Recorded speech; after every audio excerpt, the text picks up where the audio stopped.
Farmers in Nigeria look forward to this season, and that season is the rainy season. From April, farmers start getting ready, tilling and preparing their land for another farming season, and this happens all through to October. The rainy season is also known as wet season, with specific crops suitable for planting.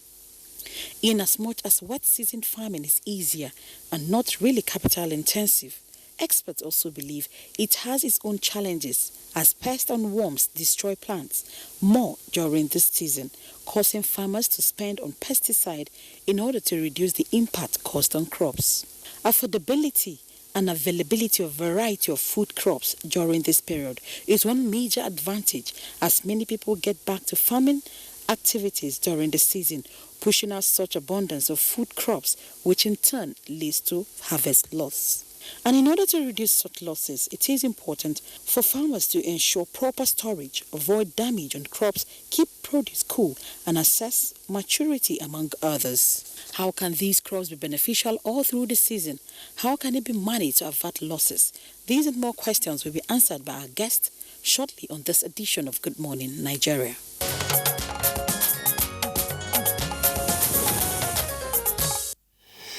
Many thanks, Aisha Obali, for that background. With us in the studios now to discuss this subject, we'd like to welcome Dr. Bernard Okata. He's a Deputy Director in the Federal Ministry of Agriculture and Rural Development. Dr. Okata, pleasure to have you with us on Good Morning Nigeria. Good morning, and thank you. Also here with us in the studios is Professor Akim Oyerinde. He's Head of Department Crop Protection and Deputy Dean of the Faculty of Agriculture at the University of Abuja. Prof, pleasure to have you again on Good Morning Nigeria. Good morning, Nigerians. Okay.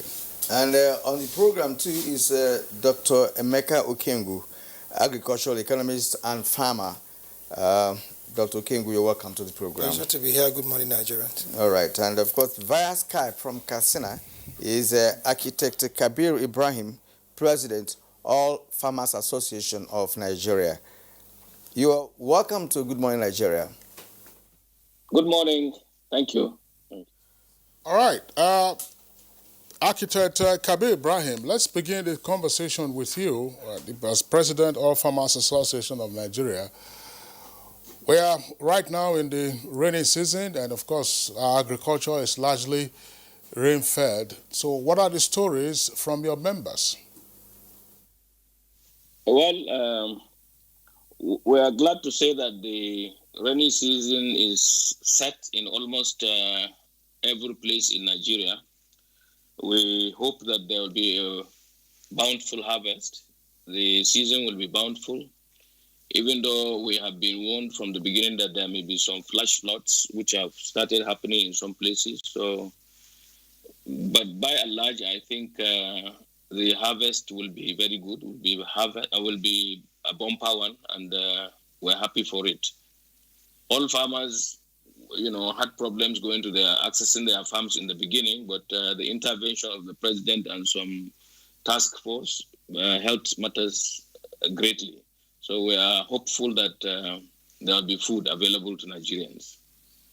Okay, let's stay with you. There is hope, really, for a bountiful harvest, as you rightly said. But I want to ask you this. Now, we hear stories about flood, which you, of course, raised a short while ago in some parts of the country. And, of course, when it comes to flooding in Nigeria, farmers are worst hit. What stories are you hearing with respect to flooding, whether that has affected some of your members across the country? And if yes, are there any measures being put in place to see how you can mitigate a flood? Of course, to allow farmers really, have their way for us to have the kind of harvest that we are expecting. Well, we have stories of some farms that have been flooded. A lot of losses have been incurred, but because of the warnings, we have put in measures either in the cultivation or in avoiding certain places to mitigate that effect. But this is a very big matter. It involves paying compensation to farmers who become victims of this, and this is solely rested on the government. But by and large, because of the information that we got from NIMET since February, we have been making efforts to sensitize our farmers to plant, across from the flood lines, not along the flood lines, so that whatever they plant will not be washed away, and to avoid planting where there are obviously flood-prone areas. But the story is that we are just seeing it now. We hope that it will not be as adverse as it had happened previously. And we're keeping records of wherever it occurs, just so that if government in its, compassion decides to compensate people, we will have those records. But, flooding is a universal thing. It happens even in the first world. But, of course, farmers, when they lose their livelihood through flooding, it's a very sorry state of affairs, and especially if it affects also the food system. So even non-farmers will suffer that calamity. So we are hopeful that it will not be adverse, in the coming days. We hope that what we have seen already is okay, because we are already in July, or end of July, even in August. So we believe that it may not exacerbate, but even if it does, we are making these plans, as I told you, to see that farmers are compensated, and then by some actions we are reducing the effect of the flood. But there is nothing you can do, but this is nature. Sometimes you cry for rain and it comes too much, so this is it. Kabir Ibrahim, thank you very much. We're going to have to leave you, but there are two issues that you have raised, and hopefully we'll return to those issues in the course of the conversation. One is to just remind you that we've heard in our news bulletin this morning from the Hydrological Services Agency that more flood is coming. More flood is coming. At least 102 local government areas in some 28 states of the Federation will be heavily impacted. That's just been reiterated. So we hope your members are bracing for that. You're also talking about compensation. And you recall it's an issue we have often discussed with you. Isn't there an insurance scheme that farmers are taking advantage of? As I said, we'll return to you in the course of the conversation to deal with these points. But let's bring in now Dr. Emeka Okengo, who is an economist and also a farmer. Dr. Okengo, what has been your experience? Thank you very much. And what are you hearing from others? Well, for me, I think it's important we stay on the tail of the president of the Farmers Association. Like he said, the statements he's made should be further interrogated and, should be some cause of worry. If in the 21st century, if in 2020, we are still talking about having not to plant on floodplains and then alerting farmers, and we're not supporting this thing with technology, we're not supporting it with mapping, we're not supporting it with knowledge, then I think there's a major problem. If in the 21st century we are still talking about farmland as a basis of bumper harvest, then we won't have more problems and challenges. Because what I think we should be doing as a nation now is to be able to be turning this seeming disadvantage into a very major one. Water is life, and agriculture thrives on water and water management. How come we have not been able to develop a technology that can actually, give us a comparative advantage of how to handle this free resource that we're getting from other people, which everybody calls flooding? When you channel it, it can become water. So it's important that we do not just talk about this bumper harvest and we talk about farmers. Because the picture I think we're all painting is that you're talking about people with hoe and cutlass. That's not the kind of farmer I am. The kind of farmer I am is that we're promoting the use of technologies to be able to support food production. And in doing so, you are able to now decouple clearly, what the challenges are, what the strengths are, what the weaknesses are, what the opportunities are. So to come to your story directly, I don't have a farmland where I am going with cutlass and hoes and my wives carrying baskets following me behind. I have a resource center where we are, using technology to be able to support whatever it is that we're doing. And then that way, you are actually now, growing food vis-a-vis, what food you want. Remember that cattle also feed. And because we are not growing food for cattle, that is why you have the cattle farmer clashes. In other climes, hydroponics, is being used. A lot of technologies are being used to grow food for cattle. I have cattle in my farm, and I'm not grazing them. So point I'm trying to make is that, yes, if we adopt technology, which is the basis of food production, then I don't think we'll be talking about, we thank God for rain this year.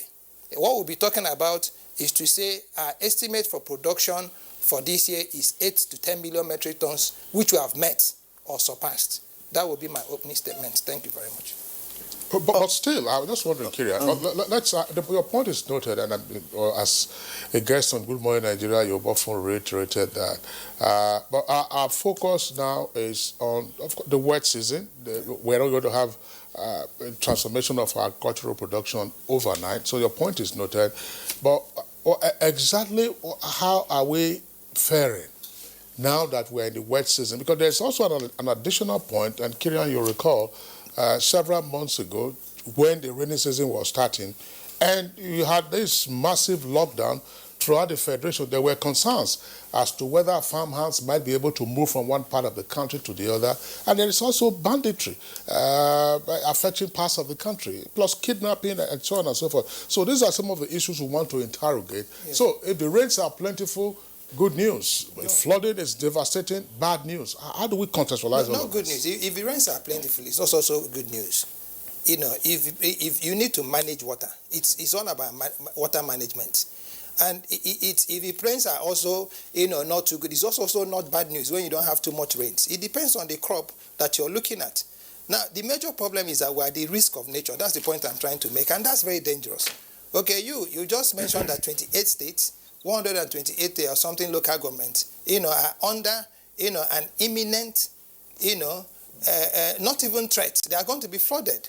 Okay, I don't know which word to use. So we're going to be having flooding in these areas. And the flooding is not going to be following, the channels of your belt. It's just going to be all over the place. So farms are going to be flooded. So having bountiful rain, it might not help you if you now have a lot of flooding to be able to support it. So the wet season, yes, we are here. What it is, the best thing we can be able to do, the question will be, how do we manage, with what it is we have on ground? It will also be all about technology, because remember that post-harvest losses has to do with your farm gate to your consumption table. And this is where you'll be talking about your storage. This is where you're talking about your harvesting, not only just harvesting, your harvesting methods, your storage methods, your transmission methods, your value processing methods, your and all that. So it's just not one, oh yes, we're going to have a good season. Oh yes, we're going to have a bad season. It is something, because we're not at the mercy of nature. We might just have to wait until the harvest is done, and then we can begin to now, postulate on the solutions of going forward. Okay, I'm glad you talked so much about technology, because that is one aspect that is highly required, not just to manage the flood, but also to manage agricultural produce, perhaps after harvest. That is why this program also has the component of what post-harvest losses. Now, let me bring in Akim Oyarimde, Head of Department of Crop Protection, Deputy Dean, Faculty of Agriculture, University of Abuja. Well, you have listened to the two guests that spoke, all geared towards, understanding what gains that we have, that now have rain coming, and of course what should be the adverse effect of flood if not properly mitigated, as we hope to, of course, have a very good harvest this year. I think the two speakers spoke from two different ends, and actually Nigeria is one of the most blessed countries in the world. This rain that we are clamoring that is too much, some countries are looking for rain. Some countries like Indonesia are even doing rain harvesting. That when there is rain, they harvest the water to plant. So the issue of flooding came up because of our improper planning. Because what the president of AFAN is talking about are the subsistence farmer, which form the majority of the farmers in Nigeria. But agriculture has surpassed that level. And that's why I always, fortunately, my discussant that come from the Federal Ministry of Agriculture should know that there's a change in the practice of agriculture now. The traditional way of remaining and thinking of cutlass and hoe is gone. Minister of Agri, I think last month you had him on one of your shows that he was talking about tractorization of the agricultural practice in Nigeria. All the flood, we're supposed to take flood as an advantage, not as a disadvantage. There are some crops that can grow within the floodplain, and there are some that will not grow within the floodplain. That's why we have research institutes. That's why we have different varieties of crops. And I don't want us to limit this our discussion to only crop. Because when you talk about post-harvest management, you still talk about the animal component of it. We take meat, we take pork, we take beef, we take so many kind of animal products too.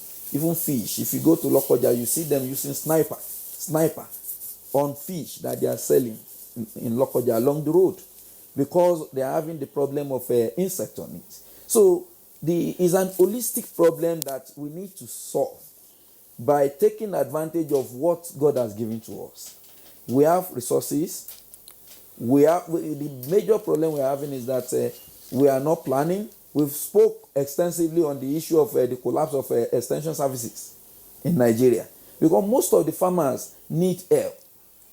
And if we are not helping them, if you go in the next 1 month, if you travel to Kano, you'll be shocked with seeing people drying their grains on the roadside, along the road. And that's why you ask, is rice growing with stone or stone growing with rice? It's out of handling. Unfortunately, the farmer spoke about, you talked about, we have some pests that feed to store pests. So from your plan, you must know how do you control your pest from the field before harvesting. It's not during harvesting or during storage that you now be thinking of how do I manage, how do I control my pest or pathogen. So the holistic thing to be done is add an issue. When you want to start your farming, you have a plan for that farm. You have a plan for how do I grow my crop, how do I add value. Fortunately, additional that you spoke, that the news cover, the AFDB president was the one that initiated the issue of value addition into agricultural produce. We are losing most of our farmers. I have that argument with them that most of our subsistence farmers are selling at a loss, because when they take their family, their children, their wives to farm, they don't pay them. And after production, when they do the production, it is the man that takes the commodity and tell the wife, I want to go and sell this commodity. After selling, if you ask him to evaluate what is the return on this investment, he cannot. What he knows is that he has been able to sell and get some 100,000 in his pocket, and he thought he has made gain. So the issue of extension services is cardinal to the problem that we're having with post-harvest losses. On record is recently that we have 30 to 50% grain losses for the grains, while other commodities we are still having over 50% losses to post-harvest. It means the farmer that is taking up his time to go and do farming is farming at a loss.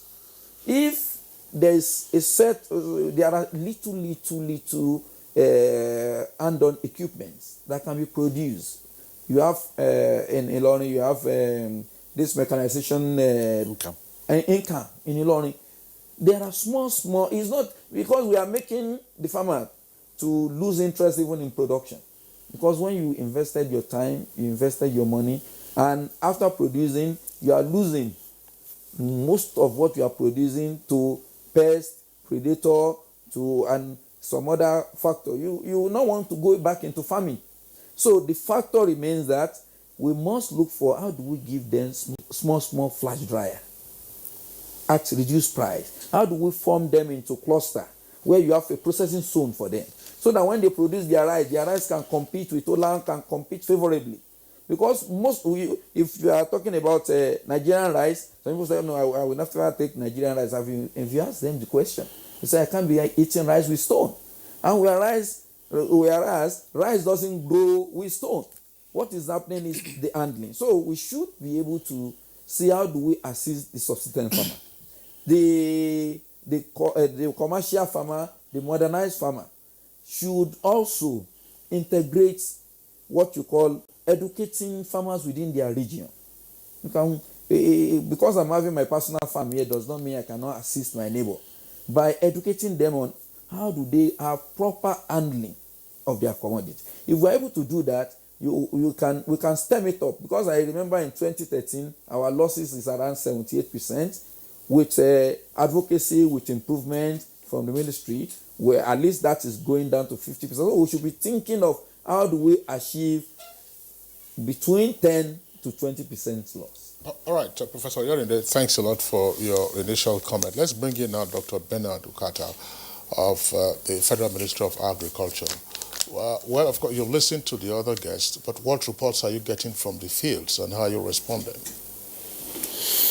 Well, thank you very much. I have listened to them, and the AFAM president is saying that we should look beyond, smallholder farmers and subsistence farmers and think of how we can improve on technology and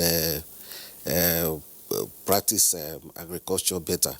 That is correct, but we cannot lose sight of the smallholder farmers. Even in all these Asian, Malaysia, Indonesia, and Thailand, where we go to import rice, they still carry their, smallholder farmers along. All we need to do is to, provide enough information for the farmers in terms of, like now they are warned of impending flooding. So like other panelists have said, those smallholder farmers that cannot manage those flood plains should be moved away from, such places. And then those like... I'm sorry to interject, Dr. Yes. Okata. I'm saying, as the Federal Minister of Agriculture, what reports are you getting before we start prescribing what needs to be done? What are the reports you're getting? You heard the president of the All Farmers Association saying that, well, farmers are happy with rainfall and they are on their farms. And of course, Professor Yorinde has talked about the shortage of extension services. What do you know at this time about farming practices under the current season?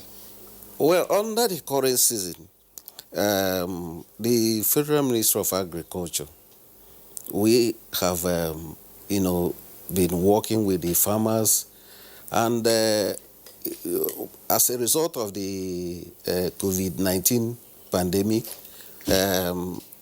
there were doubts whether the farmers would be able to, go to farm, and then whether they will be able to assess their inputs. The Federal Ministry of Agriculture has stepped up, this area. We have flagged off input distribution across the nation.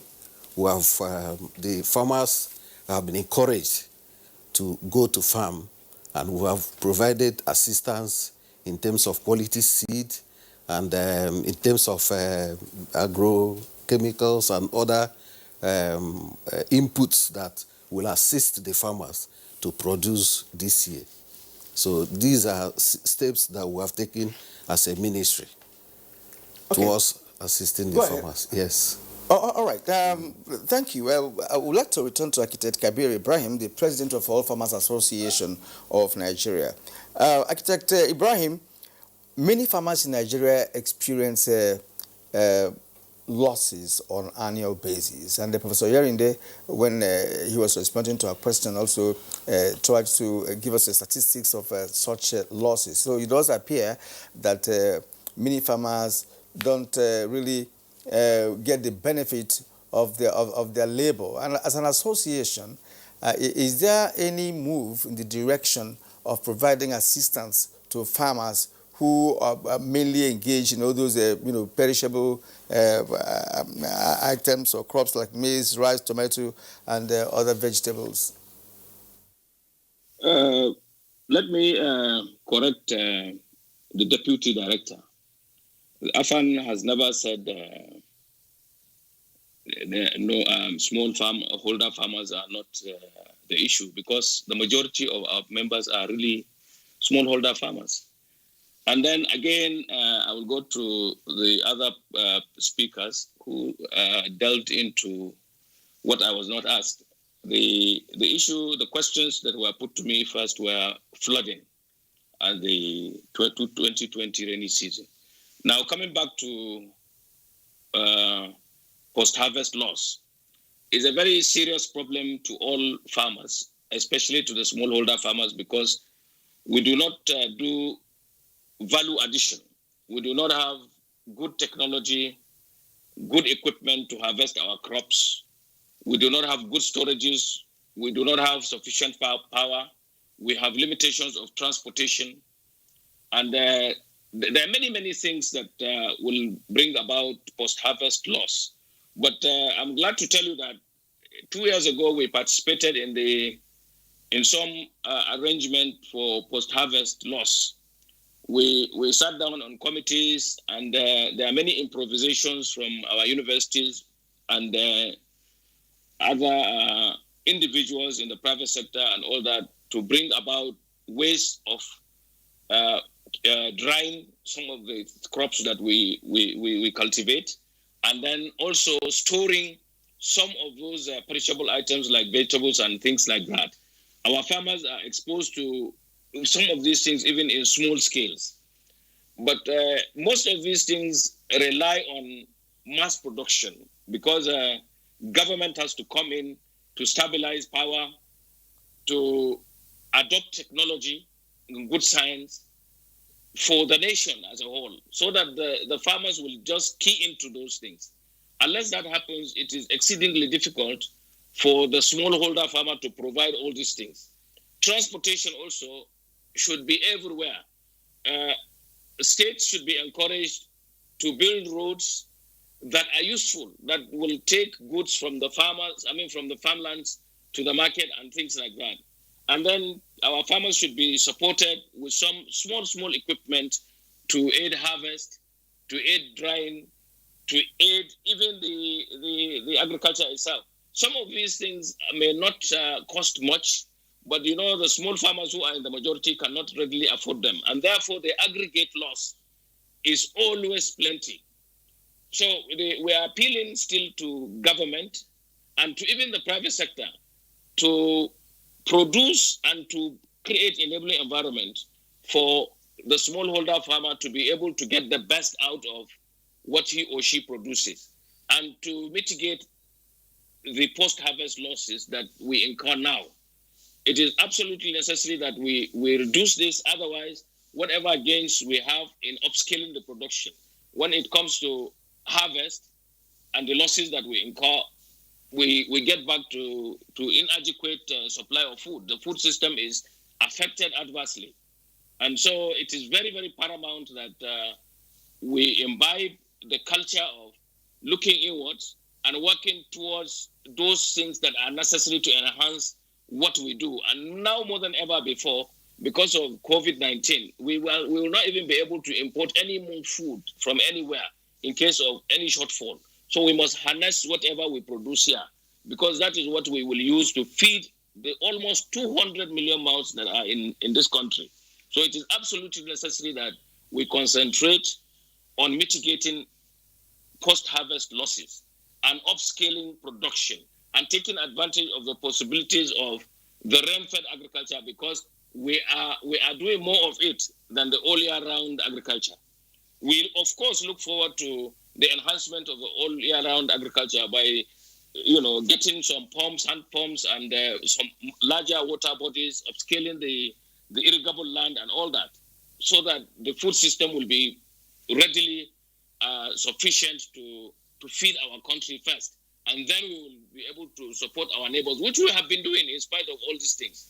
If you look at the Nigeria Republic and other places, and even some parts of Ghana, they depend on Nigeria for food. So we should simply upscale our production and take advantage of all the possibilities, use science and technology, and then of course extension, as Professor mentioned, is very, very important to upscale the production. Because if you don't have sufficient production and you have flood and you have post-harvest loss, you are doomed. So all these things should all come together to help us build up our food system. It is absolutely necessary. Architect Kabe Ibrahim, I would like you to clarify this point. Some months ago, when Nigeria was getting to respond to the coronavirus pandemic and we had a lockdown and restriction on interstate travel, just when the rains were coming on, I recall that on Good Morning Nigeria, there was advocacy to say persons who normally would commute from one part of the country to the other to participate in agricultural activities should be regarded as essential service workers. But there was also the argument that, look, it is people who carry the virus, and therefore we should be careful how people move around the country. So the one fear was then expressed that might impact on agricultural production. We can't jump into large-scale farming almost immediately. It's a gradual process, some would argue. How has that played out now in terms of coronavirus, restriction of movement much earlier in the year? That's one leg. Second leg is we have also focused on the issue of banditry, and indeed it's a daily affair in the news reports, particularly now in the northwestern part of the country. You're speaking to us from Katsina. Some parts of Katsina State have been sacked. You know what is happening in Kaduna. Have these areas recovered from banditry on account of intervention by the security forces, and they are now able to go to their farms, and therefore when they produce, they might then contribute to the bumper harvest that you are projecting at the end of the farming season? There are two things now. I will want to address them separately. The seamless movement of inputs and even agro-produce has been slow in the beginning, but I recall that, and I was on NTA again when I mentioned that 4 ministers came together and fashioned a way of making movement of all these things seamless to the various places where they are needed. Two, we also educated our members on all the things that the PTF and the CDC brought out on the best way to prevent the spread of the COVID-19, the hygiene, social distancing, and the avoidance of crowding. We have been educating our farmers on that, and I think most of them know that if they are sick, they cannot even go to the farm. Then the issue of insecurity in the Northwest. I am from Faskari, which is the epicenter in Katsina State of the banditry. Our people are just getting, peace now. But in some neighboring places, the problems are still there. Technically speaking, I would say that our region is adversely affected by the banditry, because even now that there is some respite in it, the rainy season is far gone to be able to go to the farm and start anew or afresh some of these things. So it's going to have a very devastating effect on the food system in those regions. But what is happening on a global basis in Nigeria is what we are talking about. There are some areas even in the northeast, even in the southwest, even in the southeast and south where you have all these skirmishes. But all those taken aside, we feel that we are very hopeful that the harvest will be very good. But there are many, many issues that could affect the food system, and this is what we are x-raying. A number of these things are not even here now, but we mention them so that people will take care of, be aware of them and do their best in trying to get the best out of what we are able to produce. If you talk of all the technology, tractorization and all that, most of the tractorization that the government is even talking about is not yet here. We know the level of tractorization in Nigeria. We know the value of tractorization that is coming from Brazil, for instance. It is not here this year. This is the farming season. We are hopeful that probably before 2021 farming season, it will come, but it is not here. So we must look at what is currently available. And what is currently available is that people still go to their farms and cultivate the lands using their age-old methodology.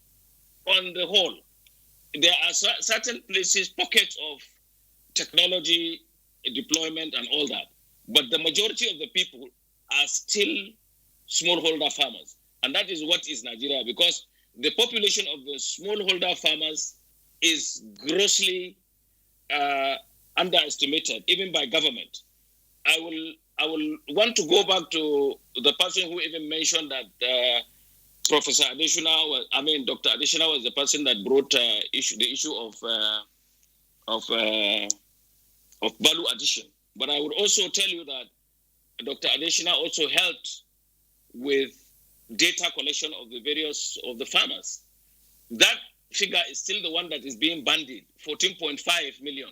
But if you look at all the interventions, CBN, and even what the government, Federal Ministry of Agriculture is trying to do now, they are only talking of reaching out to maximum 2 million farmers. What about, even for the 14.5, what about the rest of the 12.5? What are we doing about them? So the farmers are not really waiting to be spoon-fed, but we want the enabling environment to be able to do what we do. We know how to do. We have been doing for many years.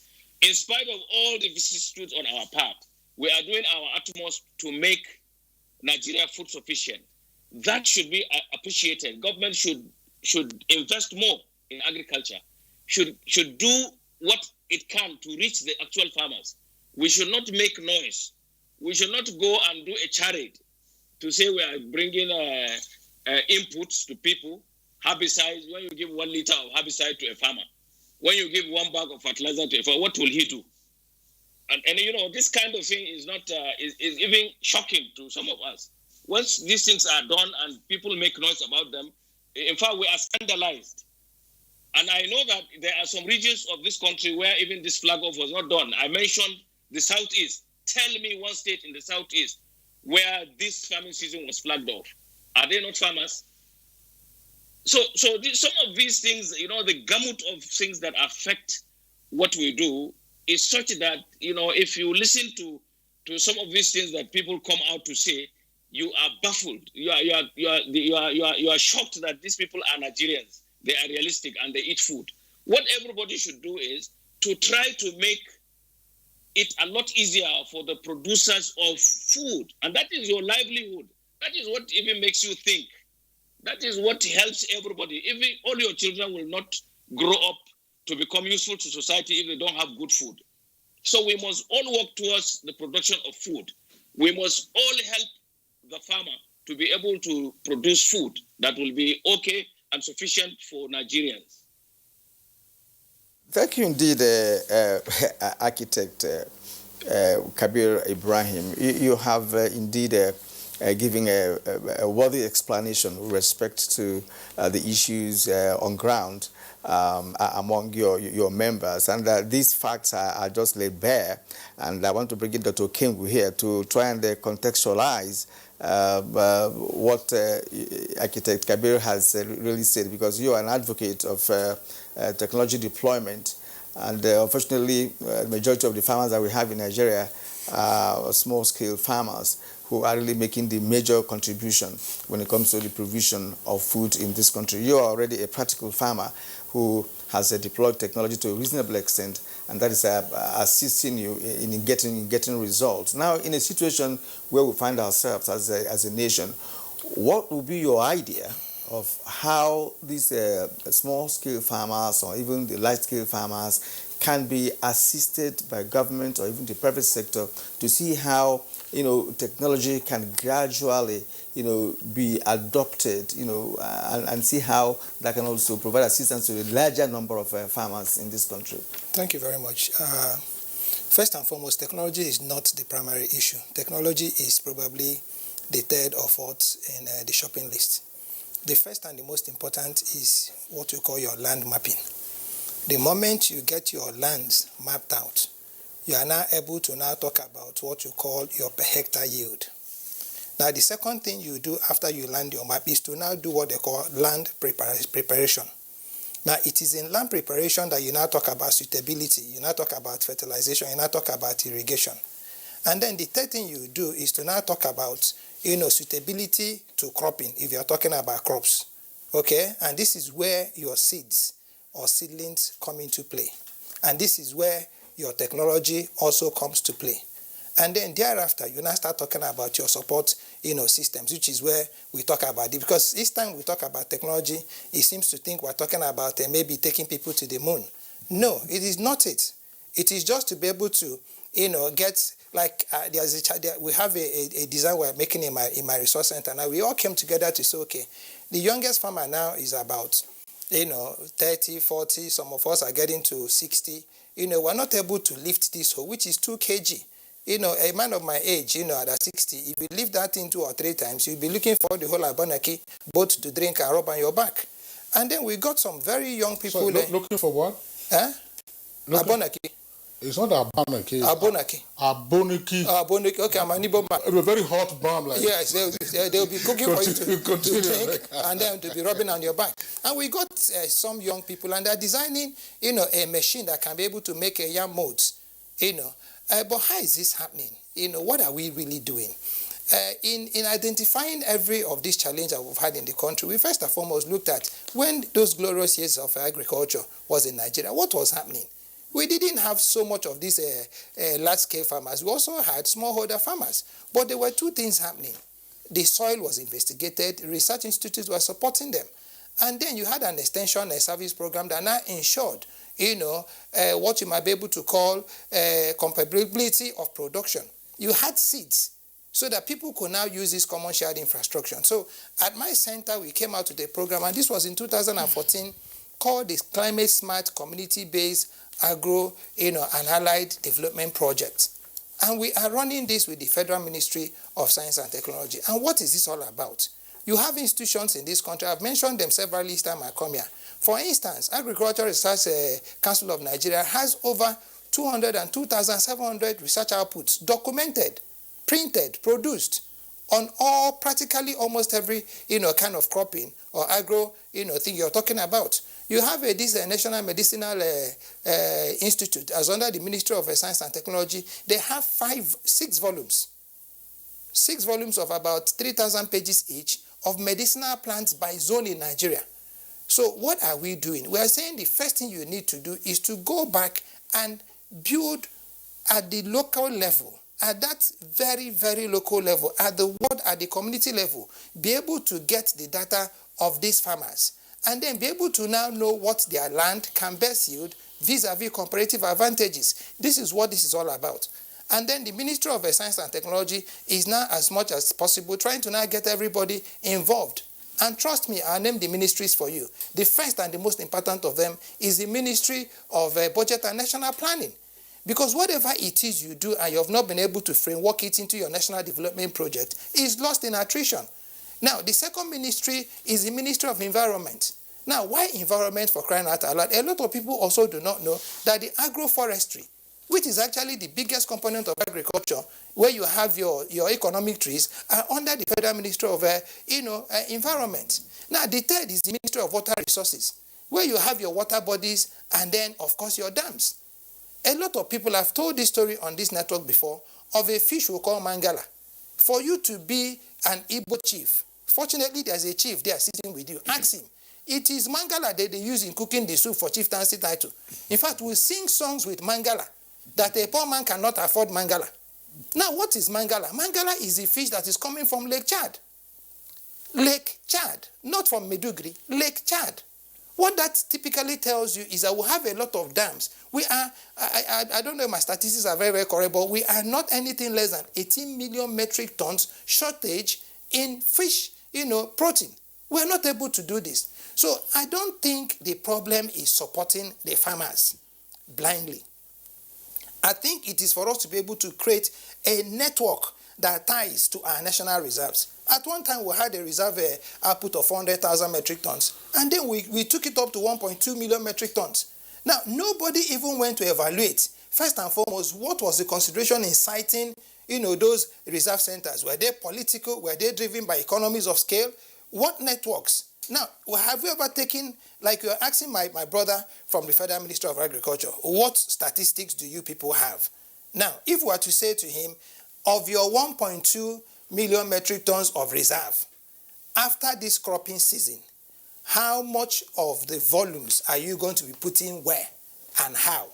And then this will now also engage the cost of transportation, the cost of storage, the cost of value processing and all that. So I don't think agriculture in Nigeria is rocket science. I think it's very easy and it's very simple. And let me also say this, I am a member of one of the technical working groups which is developing a new agricultural policy for Nigeria. And I think for the first time, I give kudos to the Federal Ministry of Agriculture. They are no longer talking about a policy. They are talking about a program that are actionable, a program that can now begin to, give answers to these questions that I'm asking. Because if we keep saying encourage our farmers, who are the farmers? Who are really the farmers? Is there anybody in Nigeria today you can call a traditional farmer? People just go to the farms during the farming season, and that's not how it's supposed to be. For a country that has, like the Alpha man said, over 200 mouths, you must feed on a daily basis. But so Dr. Okengwu, you mean we should go back to the drawing board? No, the drawing board is already being drawn. There's a program already on ground. What is important is for all of us to understand that it is not all about, inputs. No, it is first and foremost all about program and synergy. This is the most important. The moment you get your synergies right, and again, it's also important. In fact, I missed out a very important component, NIPRID. My center is collaborating with NIPRID on the production and utilization of medicinal, plants. Now, NIPRID is the Ministry of Health. So Ministry of Health is also a very important component of agriculture in Nigeria. So it's important, first and foremost, we first aggregate, before we begin to now ramp up, to build this pyramid. All right, thank you very much, Dr. Emeka Okengwu. You're watching Good Morning Nigeria, reaching you on the network service of the NTA. We're taking a short break now. When we return, we'll continue with the conversation. As a strong immune system increases the chances of victims surviving COVID-19, a corruption-free society creates opportunities for citizens to thrive and prosper. Build your immunity. Stop corruption now. Report all acts of corruption to ICPC on this toll-free number 0800 2255 4272. This message is brought to you by ICPC and NTA. We have observed the lockdown. We have practiced the measures in order to curb the spread of the virus, but we can do better. The coronavirus spread is increasing daily, and only together can we cut down the numbers and defeat the spread of the virus. Remember, COVID-19 is not a death sentence, and a recovered patient cannot spread the disease. Do not stigmatize. Do not hesitate to report any case, or if you have come in contact with anybody that has been infected with COVID-19.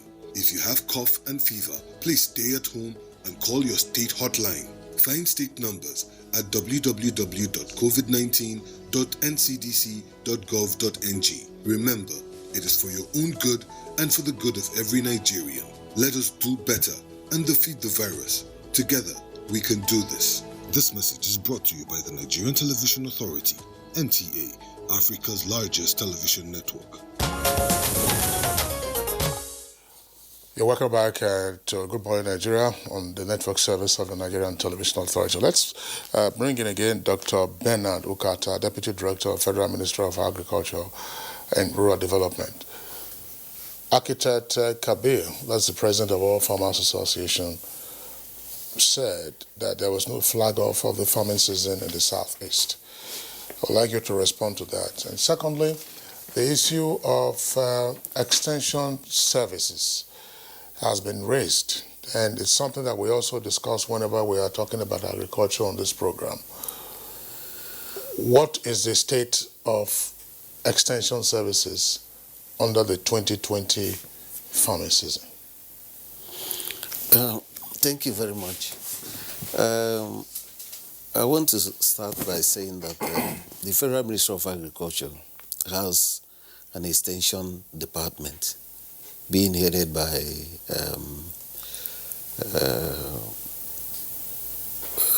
Dr. Engineer Frank. That's the director of extension. We have an extension outfit there in that department, but we have to collaborate with the state. The extension agents are grassroots personnel that should work with the grassroots farmers, not from the Federal Ministry of Agriculture, but from the ADPs. But you know, the ADPs have almost collapsed in all the states. And the ADP was set up primarily for extension services. The technologies that are coming from the research institutes are supposed to be passed on to the farmers through the extension agents and the ADPs. So we are collaborating with the states, but the manpower required to actually do effective extension work is not there. So there is need to actually recruit more extension agents that will now pass on these technologies to the farmers and assist farmers. Why is ATP collapsing? And then, Kira, you recall, on Good Morning Nigeria, the suggestion was made some time ago. We have the Empower program. Yeah, persons who are in the Empower program, leverage, couldn't they be deployed as extension service workers? I think we have to leverage on, I think there is recruitment going on now in agro. I think we have to leverage on that to be able to get them all involved in the extension services. That is one. Then in what he was talking about, flag off, we are going to be in Owerri on the 7th, and we're going to be in Calabar on the 6th of next month for flag off of input distribution. So the Southeast and South-South, they are not neglected. We are working towards it. And by 6th and 7th of next month, we'll be in Calabar for South-South, and we'll be in Owerri for Southeast. All right. That will be how many months into the that's what I was about to say. You know, if you are going there by August, of course, your farming has already, started. And if you're yet to flag up farming in Southeast and South of Nigeria, it does appear that they're not majorly part of what we're talking about, because agriculture has really gone planting and all that have gone more than halfway. All right, so let's bring in Professor Akim Oyarinde once more. Now, there are several research institutes in Nigeria that are agro-based, and we also know that they have research into so many crops in this country, providing, solution to issues we had, when it comes to yielding of crops, and of course resistance to pests that we've always had, in this country. Now, we just talked about the issue of those who should take this message to the farmers themselves, who are the extension service providers, which is lacking at the moment.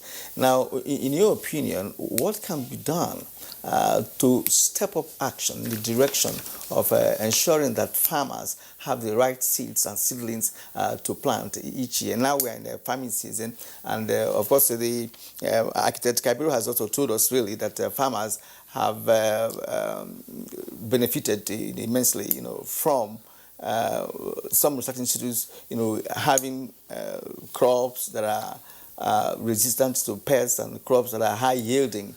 Now, but then that is not enough. So, in your view, as Dean Faculty of Agriculture, University of Abuja, what else can be done to ramp up action in this direction? Okay, thank you. I would like to start with this. When my brother from Ministry of Agri was talking, he said the extension service is being headed by an engineer. That's like putting the square peg in a round hole. An extension service, the Department of Extension, should be headed by an agricultural extension expert. Because you must have a background, you must have a foundation for whatsoever you want to lead. If not, you'll be having problems. But that's just a digression. But I believe the ministry should look into that and put a square peg in a square hole and have the real expert heading most of the units. Because if somebody come to me to come and tell lies and claim that, hey, please, in engineering, this is what is happening. I'm not an expert in engineering. There's nothing I can do. So that should be addressed by the ministry. The other thing is going to the southeast now. It's a failure, or south-south. It's a failure because the cropping season, we are at the middle of the cropping season, and whatsoever you give to them now is either they keep it or they sell it, and most of the input that we are giving to our farmer is problem. We are having problem with that because most of the farmer will collect those inputs and sell, because you are bringing something that is supposed to have planted in the south. Rain usually come early, March, April. Somebody that's supposed will have planted by now. You are just giving them the inputs. That's a wrong direction. I hope by the next planting season, the ministry will correct that. The other issue that we have, the major problem we have with agriculture in Nigeria by the subsistence farmer, is the issue of infrastructure. Most of our farms doesn't have any linkages. Most of the commodity, usually the perishable commodity, you lose most of the commodity on the farm because there's no way, there's no holiday, there's no way you can take them to market on time, and there's no storage infrastructure. But I believe gradually we can improve on that. The research institute that we have in Nigeria, there are so many, and they are active, they are working. Although, like one of them was, I think that's NCRI in Badegi, they are complaining about fund. Most of them are complaining about fund, but the new direction that my vice chancellor is going now. My vice chancellor said we can't keep complaining. When in University of Abuja we have 11,000 hectares of land, and where we have covered now is not even up to we have not even covered 1,000 hectares of land. So my advice is that why there should be collaboration as he raised within those ministries. The ministry he has mentioned, if there are collaboration, we have nearly all the universities in Nigeria have large expanse of land. Nearly all the research institutes have largest expanse of land that people are even encroaching to because we are not using it. Can't government have a program where mechanized agriculture can be practiced on these farms, on the land that is not being used? Because if we're able to do that, Nigeria, we're in a place that which we can feed the whole of Africa. Because of our arable land. Let's feed ourselves first at an affordable So rate. the research institute, most of their production is more or less like the production that we have in our university, in research, MSc, PhD, BSc. You find that most of those things, they end up on the shelf because most of the findings are not being adopted. We need to get an avenue for tapping into all the findings, all the researches, the outcome of it, and see how we can implement that. Because there was an issue that a tractor is coming from Brazil. When you bring a tractor from Brazil, from Israel, from other countries, you have to indigenize it here. Why can't we improve income to produce something that our farmer, that will be affordable, that our farmer can use? When we are talking of technology, we are not talking of advanced technology. You can have intermediate technology that will assist them in the drudgery. That's why the youth are not going into agriculture, because they believe that it's laborious. And the problem, when you have a farm that you can use small equipment to work on, the youth will go into agriculture. I just want Prof. Incidentally, your Vice Chancellor was our guest on Good Morning Nigeria last Friday, along with the Honorable Minister of State for Education and the Vice Chancellor of the University of Benin. And some of the issues we're talking about now were also articulated as to how universities with large expanse of land could turn them into real agricultural production centers. But still on post-harvest losses, you touched on the absence of infrastructure. And we know that there are no quick fixes to infrastructure. Indeed, one of the goals of the 774,000 persons to be employed is to enable them build rural infrastructure. But you can see that program is often made now in controversy between the Ministry of Labour and the National Assembly. Now, we also have the fact that there are no immediate investments in value addition to the harvest. Are there quick fixes to post-harvest losses?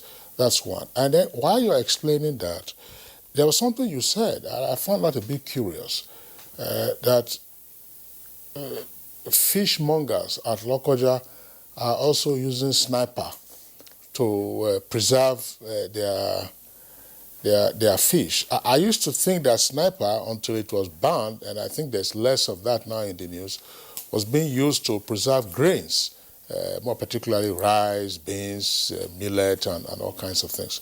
How did sniper get to fish? And then are there low-hanging fruits with regard to managing post-harvest losses? Let me start with the infrastructure. What we in the previous years in Nigeria, when we are getting towards the end of the dry season, graders will be taken to work on all roads that are linking the villages. That is not being done again. So that we are not talking about a tar road that will cost so expensive. The local government, which is the closest tier of government to the farmer, what are they doing to make their interior to be accessible? You'll be shocked when you go to the interior that you even find some of them drinking water with their cow, with the cattle. So the quick fix, how much will you dig a borehole? If not political borehole, there's a difference between political borehole and the normal borehole that you say. So how much will you dig a borehole in a community that you are now leaving the farmer at the mercy of competing or contesting with their cattle to drink water?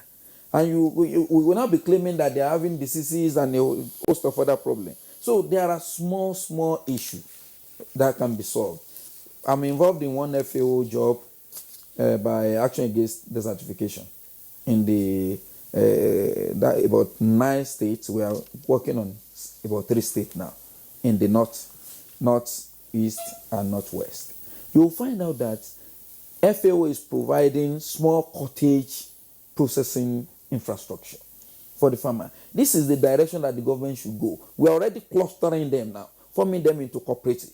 When you team them up, 2 good heads are better than one. With that, they can now, because farmers, they are waiting for who will solve their problem. And the story we usually tell ourselves is that India, China, as if those people are ghosts. They are human beings too. So what I'm saying is that small infrastructure, it will not cost, it is not expensive. There are some of these things with less than 1 million you can do that. But if it's political one, you know what it can be. The issue of are you referring to NDDC or what? I mean, you keep saying if it's political one, what? No, it's not NDDC. When we talk about portfolio farmer, a portfolio farmer might not have a farm, but it will collect input from the government in the name of the farmer.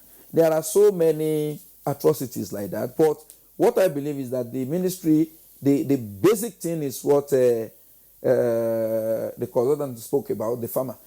The basic thing is that we don't have the data of who are the actors in our farming system. Okay, so we need to do that. But let me quickly speak on this issue of sniper. The issue of using of agrochemical is part of input in agriculture, repertories. But the problem is that the capacity, the knowledge base, the training that is required for you to use those chemicals is absent. Most of them don't even know the usage. They don't even know the dosage. So what they do is that I'm having problem, I'm seeing insects, let me get one bottle and pour into it.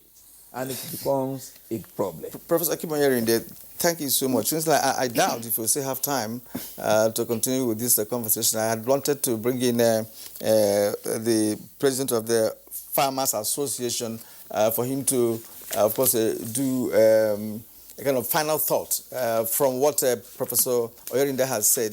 Everything is about farmers. Everything is about how to provide assistance to farmers. He talked about infrastructure briefly and the other aspects that the farmers may require to make their job easy. Please, in one sentence or two, what really do you need? Having listened to all the other guests here, what really do you need as farmers, to be properly positioned to do what you know how to do best? Agriculture actually takes place in the states. So every state of the country should invest in agricultural production. Properly invest in it. Because even what the prof alluded to, the feeder roads and all that link up the farms to the markets, to the storages and all that, they are supposed to be done by the states. The local governments work under the states. So as a very strong policy on upscaling agricultural production in Nigeria should be centered in the states. The federal government creates some enabling environment in terms of policy direction and all that. But the actual agriculture takes place in the states. And the local governments play a very, very important role. So they should be given their money direct. We are happy that they are going to be funded, or they are being funded directly from the federation accounts. I think we can really restore the dignity of agriculture if we look at it realistically, that it takes place actually in the states, and the local governments play a very, very important role. And then, of course, on the long run, the federal government should invest more in agriculture. We should do many, many things that are cross-cutting issues for agriculture. We must make sure that power is there, available. We must also look at the marketing. That is, empower the people, make the purchasing power of the typical Nigerian worthwhile, so that they will be able to buy what is produced and all that. Well, it's a gamut of many things that we have to do in Nigeria to make agriculture work. Thank you indeed, Dr. Kabir Ibrahim.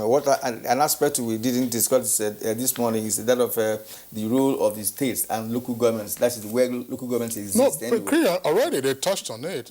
Professor Yorinde says, look, we used to see them in the past, local governments or local councils deploying graders to fix the roads during the dry season. But now you don't see them.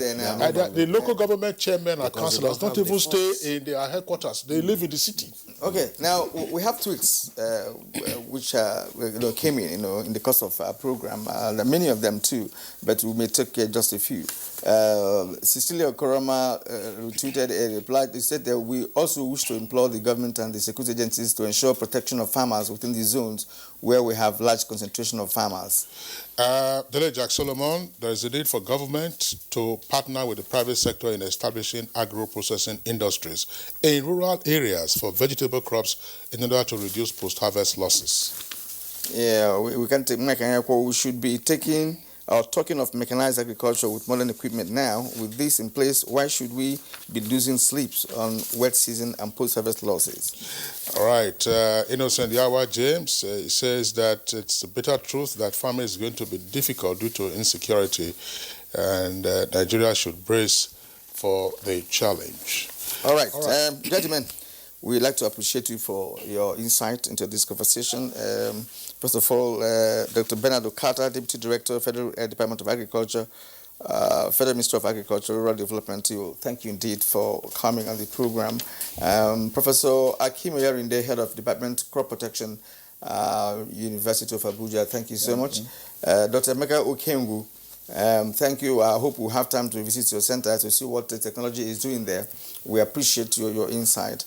And Architect Kabir Ibrahim, President, All Farmers Association of Nigeria, thank you indeed. You are asking the states to contribute more to agriculture. That would be a good thing to do. Thank you. All right, so that's it for us today on Good Morning Nigeria. Thank you. Tomorrow is a public holiday, but we are back tomorrow, same time, 7 o'clock in the morning. Stay safe.